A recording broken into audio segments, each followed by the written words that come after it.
하나님의 말씀 함께 봉독하시겠습니다. 사사기 16장 18절부터 22절까지 말씀. 들릴라가 삼손이 진심을 다 알려주므로 사람을 보내어 블레셋 사람들의 방백들을 불러 이르되, 삼손이 내게 진심을 알려주었으니 이제 한 번만 올라오라 하니, 블레셋 방백들이 손에 은을 가지고 그 여인에게로 올라오니라. 들릴라가 삼손에게 자기 무릎을 베기고 자게 하고 사람을 불러 그의 머리털 7가닥을 밀고 괴롭게 하여 본즉 그의 힘이 없어졌더라. 들릴라가 이르되, 삼손이여, 블레셋 사람이 당신에게 들어닥쳤느니라 하니, 삼손이 잠을 깨어 이르기를, 내가 전과 같이 나가서 몸을 떨치리라 하였으나 여호와께서 이미 자기를 떠나신 줄을 깨닫지 못하였더라. 블레셋 사람들이 그를 붙잡아 그의 눈을 빼고 긁고 가사에 내려가 놋줄로 매고 그에게 옥에서 맷돌을 돌리게 하였더라. 그의 머리털이 밀린 후에 다시 자라기 시작하니라. 아멘.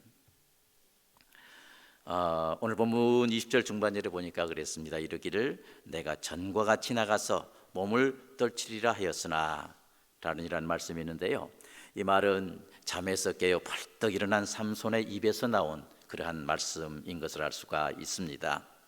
최소한 그 4번 이상에 걸쳐서 들릴라의 그 교태스러운 그 추궁에 결국 삼손은 자기 힘의 비밀을 그녀에게 알려주고 말았습니다. 17절 하반절에 보니까 그랬습니다. 만일 내 머리가 밀리우면 내 힘이 내게서 떠나고 나는 약하여져서 다른 사람과 같으니라. 번뇌하여 죽을 지경에서 자기 힘의 비밀을 이방 여인 그 들릴라에게 발설하고 만 것입니다. 이처럼 자기 힘의 비밀을 들릴라에게 고백해버린 상태에서 삼손은 아무 일도 없다는 듯이 어떻게 해요?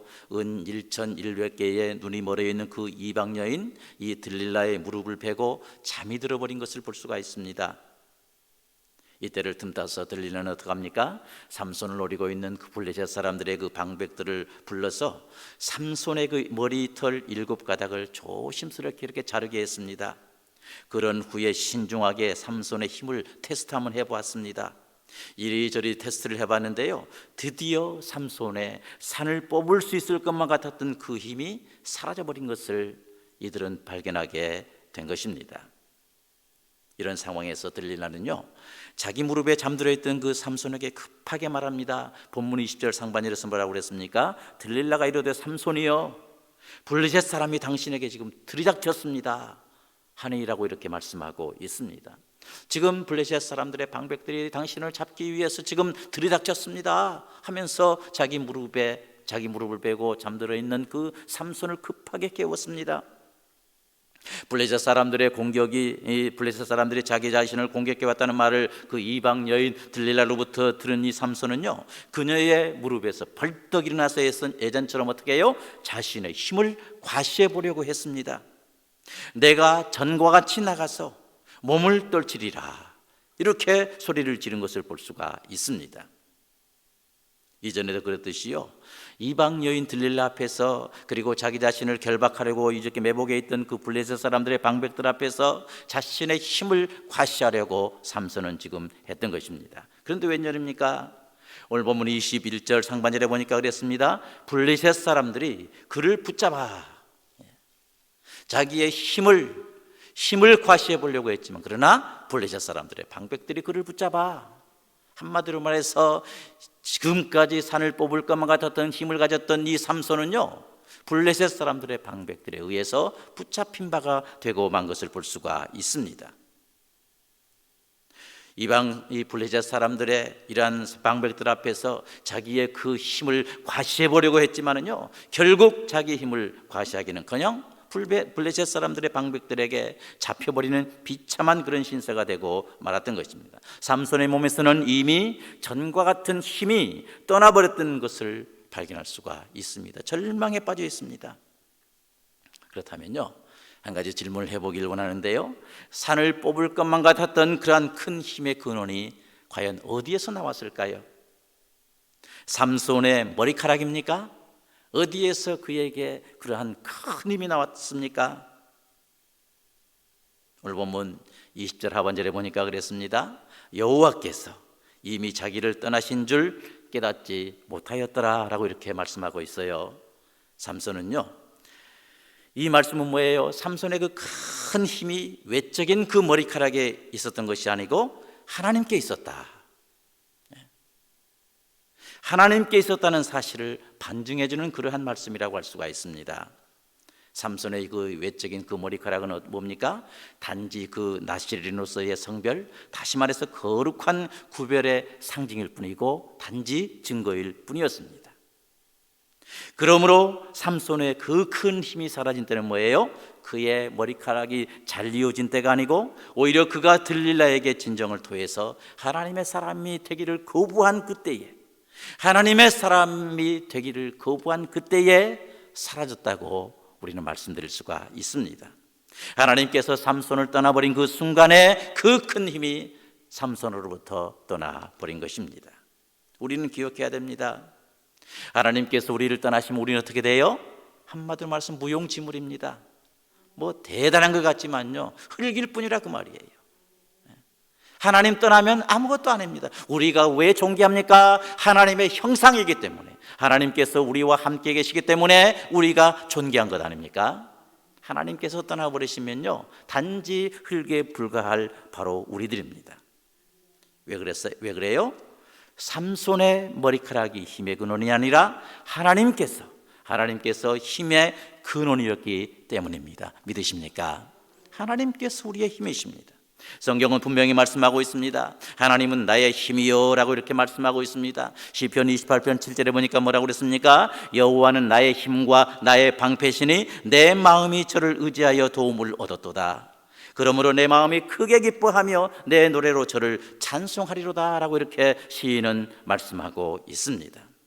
그렇다면 누구든지 내재의 가능성, 다시 말해서 내 안에 있다고 생각하는 여러 가지 어떤 가능성들이 있잖아요. 이 가능성 의지하면 어떻게 해요? 곧 한계에 부딪힐 수밖에 없습니다.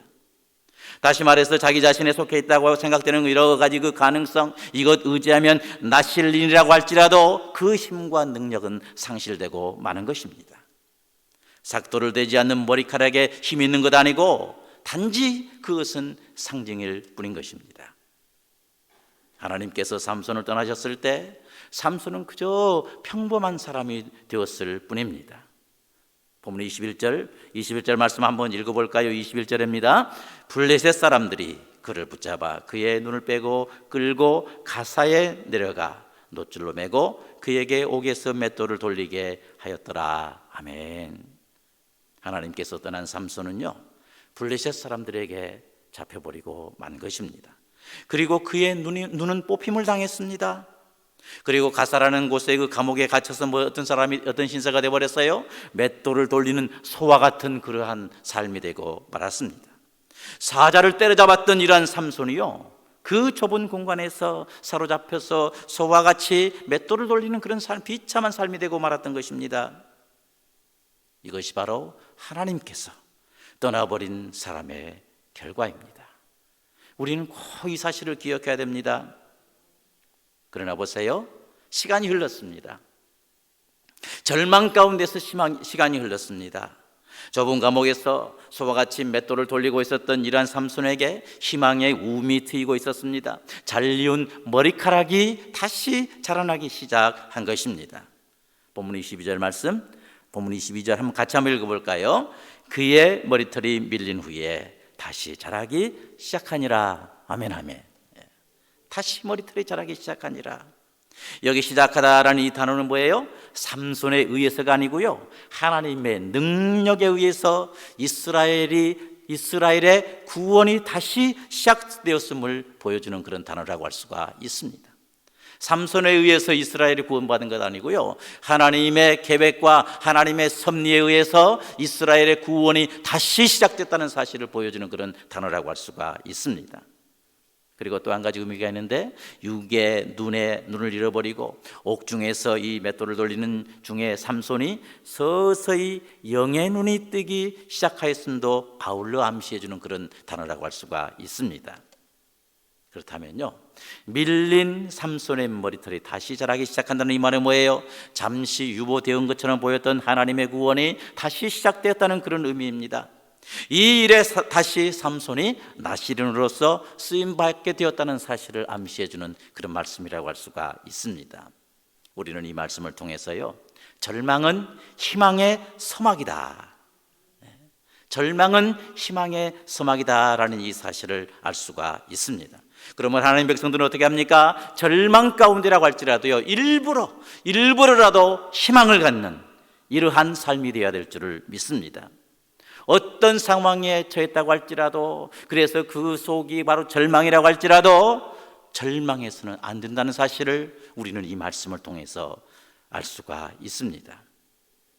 삼손의 이 밀린 머리털이 다시 자라기 시작한다라는 것은 뭐예요? 도저히 용서할 수 없는 삼손의 죄라고 할지라도 결코 이스라엘을 블레셋으로부터 구원하시고자 하신 하나님의 섭리를 거스르지 못한다라는 이 사실을 보여주고 있습니다. 블레셋을 멸망시키려고 하신 하나님의 섭리는 죄 앞에서도, 사람의 죄 앞에서도 결코 자초되지 아니하고 결국 성취되고 만다는 사실을 우리는 이 본문을 통해서 우리는 알 수가 있습니다. 모든 것이 끝나버렸다고 생각되는 곳에서도 하나님의 섭리는 계속된다는 사실을 우리는 이 말씀을 통해서 도전받을 수가 있습니다. 여러분, 기억하십시다. 사람은 절망입니다. 사람은 절망입니다. 내재의 가능성 의지하는 삶의 결과는 뭐예요? 조롱거리가 될 수밖에 없습니다. 그러나 우리 하나님은 희망이라는 사실, 이 사실을 믿으시길 바랍니다. 우리 하나님은 희망이십니다. 그러므로 하나님의 백성들은 나의 힘의 근원이 되신 하나님을 항상 붙잡고 내 안에 왕이 되셔서 나를 인도해 주시기를 항상 간구하는 삶, 이러한 삶이 되어야 될 줄을 믿습니다. 그럴 때 어떻게 돼요? 능력의 삶이 될 수가 있고요, 큰 산을 뽑을 수 있는 그러한 힘을 얻게 되는 것입니다. 우리 하나님은 사람에 의해서 밀려버린 머리털을 다시 자라나게 하시는 그러한 분이십니다. 그의 모든 백성들을 대적들로부터 구원하시는 하나님의 섭리를 결코 바꾸시다든가 결코 멈추신다든가 그런 분이 아니신 분을 우리가 알 수가 있습니다.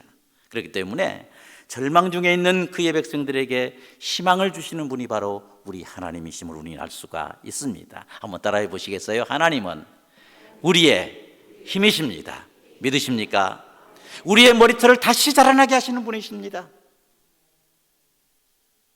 삼손을 통해서 우리는 알 수가 있지 않습니까?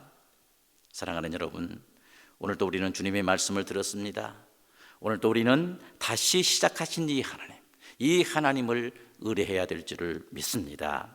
삼손에 의해서가 아니고요, 하나님의 능력으로 이스라엘을 다시 구원하신 이 하나님을 믿어야 됩니다. 아무리 절망 가운데 빠져있다고 할지라도 희망을 가져야 됩니다. 내가 전과 같이 나가서 몸을 떨치리라. 내재의 가능성, 자기의 가능성, 자기의 능력 의지에서는 결코 안 된다, 그 말입니다. 자기 능력 의지하면 어떻게 해요? 잡힐 뿐입니다. 눈알 뽑힐 뿐입니다. 맷돌 돌릴 뿐입니다. 그러므로 우리의 희망은 어디에 있어요? 하나님께 있다는 사실. 우리의 능력은 어디가 있어요? 하나님께 있다는 사실. 이 사실을 믿는 우리 모두가 되시기를 간절히 소원합니다. 지금 우리의 상황이 우리를 잡으려고 하는 그 블레셋 방백들에게 우리가 이제 잡혀 있습니까? 감옥에 갇혀 절망 가운데서 맷돌을 돌리고 있다고 하는 그런 상황에 처해 있다고 이런 생각이 드십니까? 그렇다고 하더라도요, 내 자신의 능력, 있지도 않는 내 자신 능력 의지하지 말고요, 우리를 구원하시고자 하시는 이 하나님의 섭리를 확실히 믿고 그 가운데서 아무리 절망 가운데 있다 할지라도 소망을 갖는 이러한 삶이 되시기를 바랍니다. 이것이 바로 믿음입니다. 오늘도 우리는 우리를 능하게 하실 성령님의 도우심으로 다시 시작하시는 그 하나님을 의지해야 될 줄을 믿습니다.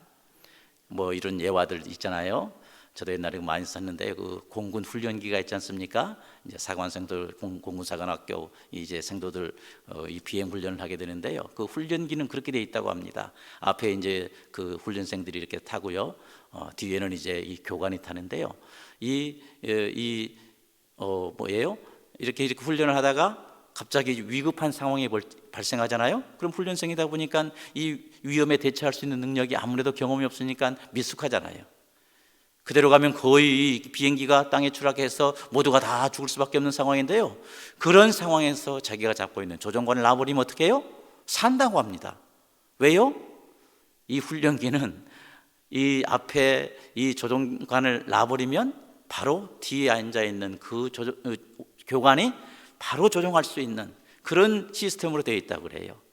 그렇기 때문에 위험당할 때, 자기 힘으로 감당할 수 없는 그런 상황에 직면할 때 훈련생은 살 수 있는 길이 뭐예요? 조종관 놔버리는 것입니다.